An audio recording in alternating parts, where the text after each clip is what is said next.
Olá, estudantes do 9º ano! Eu sou a professora Ariane Lopes, o nosso intérprete Kelvin, e neste vídeo vamos falar sobre Síndrome de Down.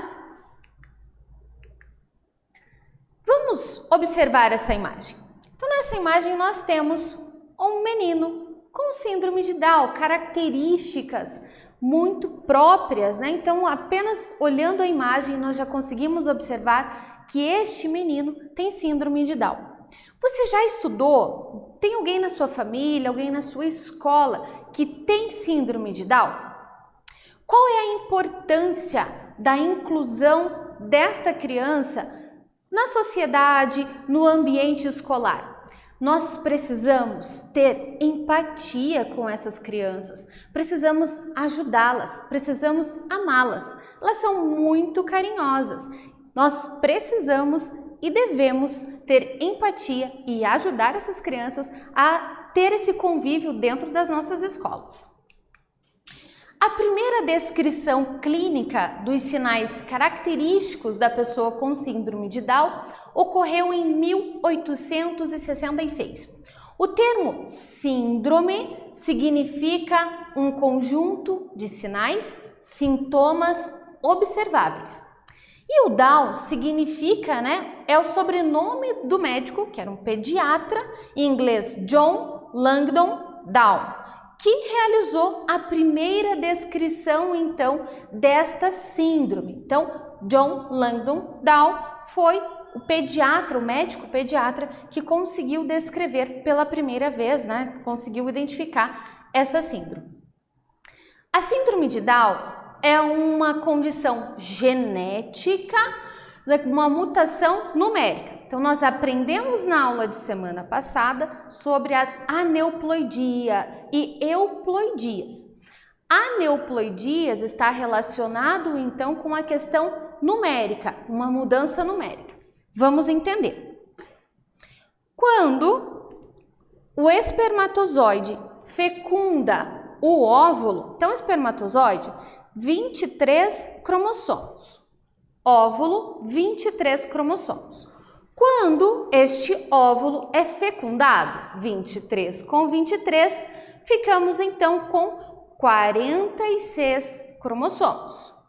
Neste caso, 46 cromossomos, nós entendemos que este indivíduo tem características normais. Todos nós, então, deveríamos ter 46 cromossomos. No caso da síndrome de Down, o que ocorre? Nós observamos uma trissomia. Tri, de 3. Olha aqui. Então, todos os cromossomos, eles apresentam-se em pares. Para um indivíduo tido como normal, teríamos que chegar em 46 cromossomos. Sendo esse indivíduo um indivíduo com síndrome de Down, aqui onde teria que ser o par 21, tem um cromossomo a mais. Por isso que falamos trissomia do 21. Aqui, que teria que ser o par 21, tem um cromossomo a mais, ficando assim com 3 cromossomos. Então, ocorre um erro na divisão celular.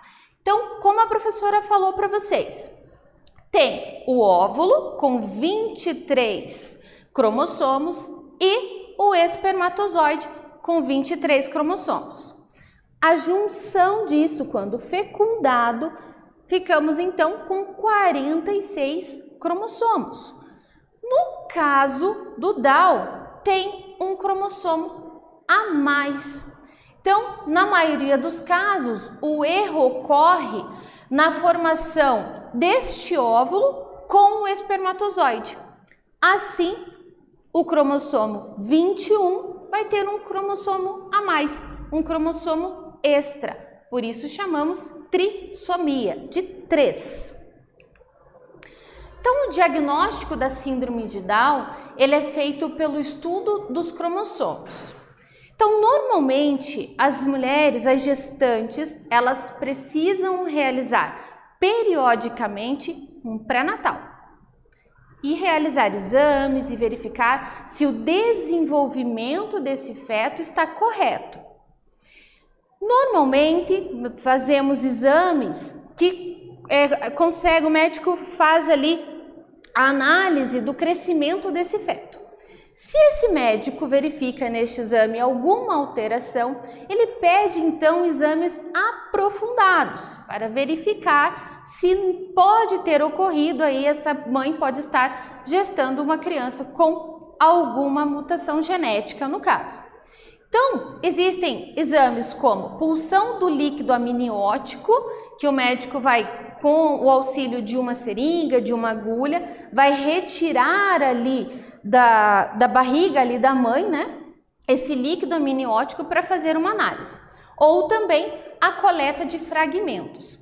Este exame normalmente é feito ou na 15ª semana ou na 28ª semana de gestação, ok? Vamos então à nossa primeira atividade.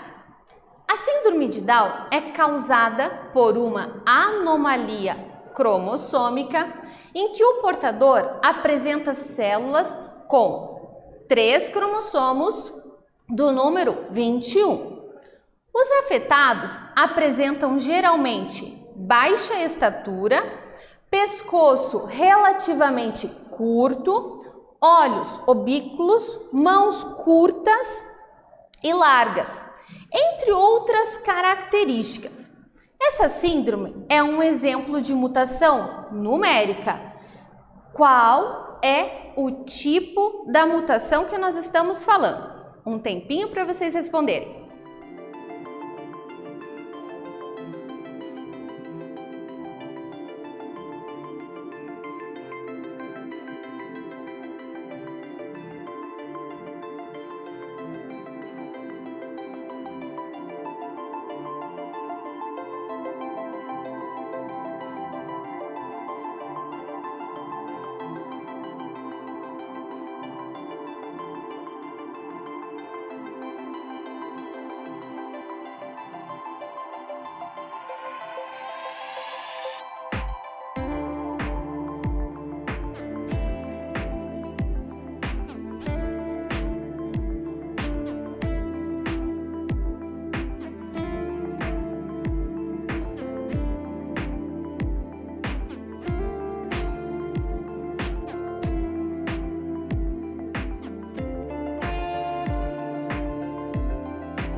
E aí, pessoal, conseguiram responder? Eu acredito que sim. Vamos lá.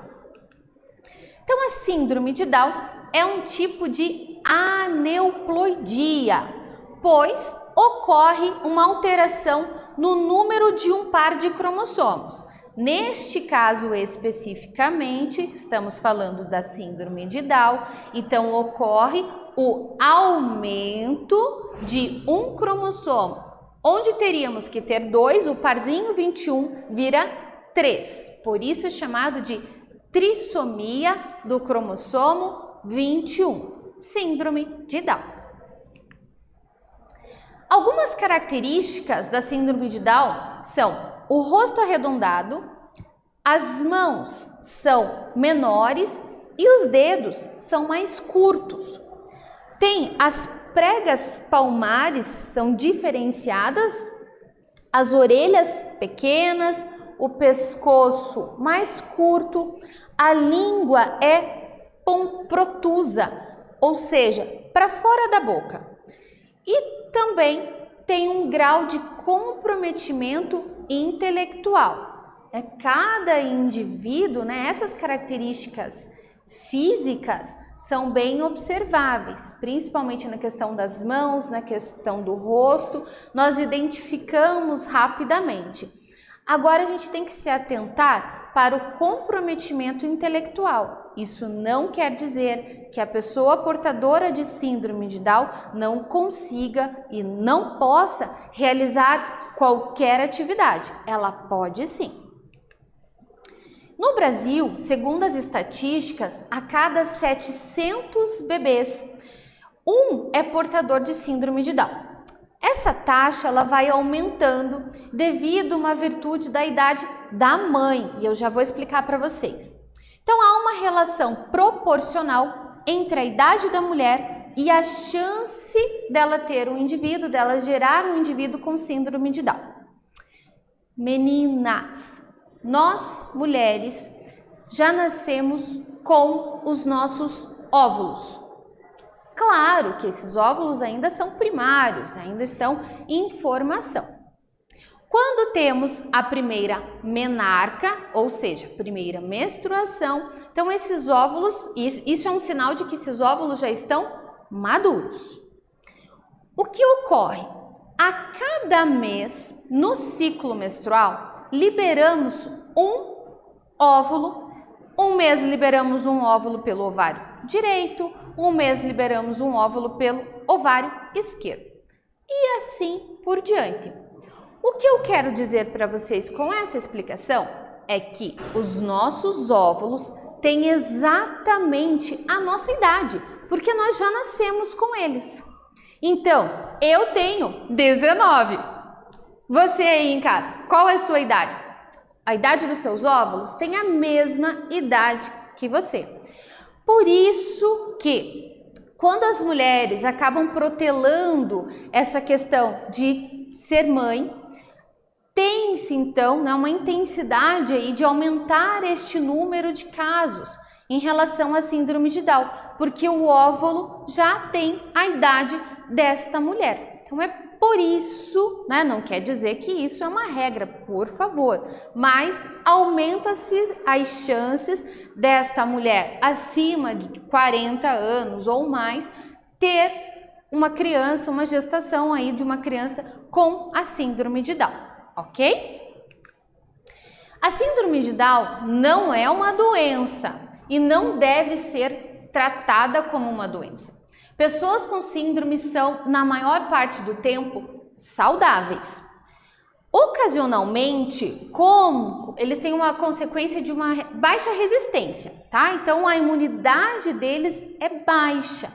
Então, as crianças com síndrome de Down são mais suscetíveis a infecções, principalmente no sistema respiratório e no sistema digestório. Então, eles têm a imunidade mais baixa, ok? Mas eles têm a vida normal aí nesse caso. Em 2006, o dia 21 de março foi escolhido como uma data internacional da síndrome de Down, pois a data representa 21 do 3, ou seja, a menção da trissomia do 21. Então, no dia 21 de março, a partir da data de 2006, foi escolhida essa data aí para representação da síndrome de Down. Consequentemente, né, é o dia do meu aniversário, 21 de março. E é comemorado aí, né, o Dia Internacional aí da conscientização da síndrome de Down. Com todas essas questões, nós podemos entender então que as condições e afastar todo esse preconceito com essas crianças com síndrome de Down.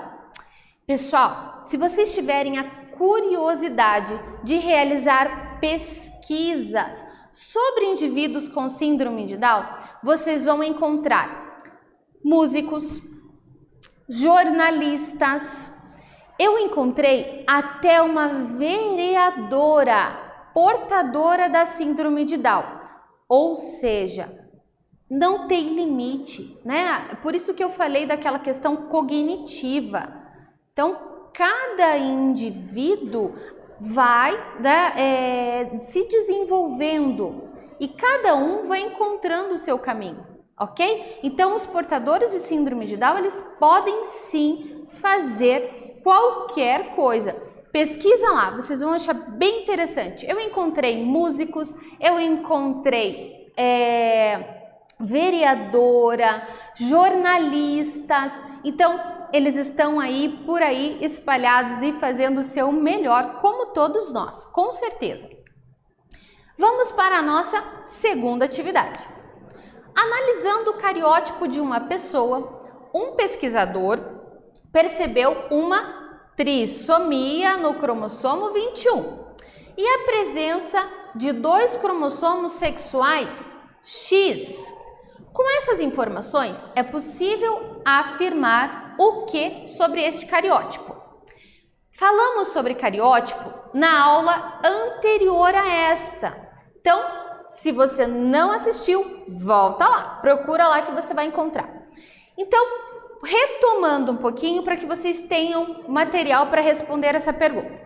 Então, falamos de trissomia do cromossomo 21, tri de 3, ok? Ele diz que encontra, então, os cromossomos sexuais. Cromossomos sexuais estão localizados aqui, ó, é o último par. O último par é o que define o sexo deste indivíduo. Se ele encontrar XX, estamos falando de um indivíduo de sexo feminino. Se ele encontrar XY, estamos falando de um indivíduo de sexo masculino. Então vamos lá, com essas informações, é possível afirmar o que sobre este cariótipo? Cariótipo é esta imagem aqui. Então, com todas essas informações, ficou fácil, né? Um tempinho para vocês responderem.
estudantes? Conseguiram resolver? Eu acredito que sim.